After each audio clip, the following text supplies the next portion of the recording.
TFT display හොඳයිද? අද මම කතා කරන්නේ TFT ඩිස්ප්ලේ හොඳයිද? වාසි අවාසි මොනවද? TFT LCD TFT ඩිස්ප්ලේ ගැන විස්තරයක් කරන්න. වර්තමානයේ සමහර ෆෝන් වල මේ TFT ඩිස්ප්ලේ එනවා.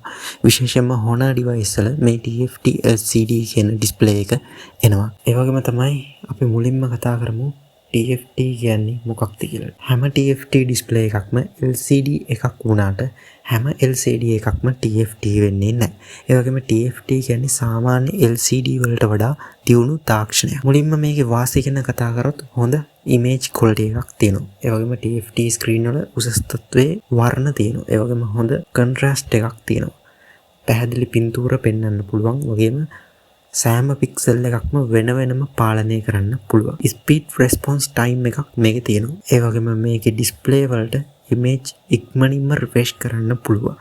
ඒ නිසා වීඩියෝ ගේම් වගේ දේවල් වේගයෙන් චලනය වන දේවල් බලද්දී බ්ලර් වීම අඩු වෙනවා. ඒ වගේම අඩුවෙන් බැටරිය පරිභෝජනය වෙනවා. TFT ඩිස්ප්ලේ වල සාමාන්‍යයෙන් LCD ඩිස්ප්ලේ වලට වඩා කරන්ට් එක අඩුවෙන් තමයි පාවිච්චි වෙන්නේ. ඒක නිසා ලැප්ටොප්, ස්මාර්ට්ෆෝන් වගේ බැටරි ආයු කාලය වැඩි වෙනවා.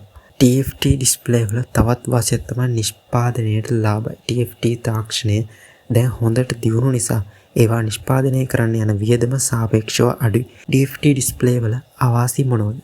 TFT ඩිස්ප්ලේ වලට බෑක් ලයිට් එකක් අවශ්‍ය වෙනවා. TFT ඩිස්ප්ලේ වලට තනිවම ආලෝකයක් නිකුත් කරන්න බෑ. ඒක නිසා බෑක් ලයිට් එකක් අනිවාර්යයෙන්ම ඕන වෙනවා.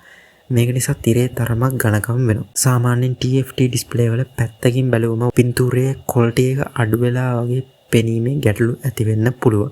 මේ ගැටලුව විසඳන්න IPS වගේ වැඩි දියුණු කර TFT තාක්ෂණයක් යොදා ගන්නවා. සාමාන්‍යයෙන් TFT ඩිස්ප්ලේ කියන්නේ IPS ටෙක්නොලොජි එකට වඩා පරණ TN twisted nematic කියලා හඳුන්වන ටෙක්නොලොජි එකට. ඉතින් වීඩියෝ එකත් එක්ක එකතු වුණ හැමෝටම ගොඩක් ස්තුතියි. channel එක subscribe කරන්න, වීඩියෝ එකට like කරන්න, comment කරන්න, වීඩියෝ එක share කරන්න. එහෙනම් හැමෝටම ජය වේවා.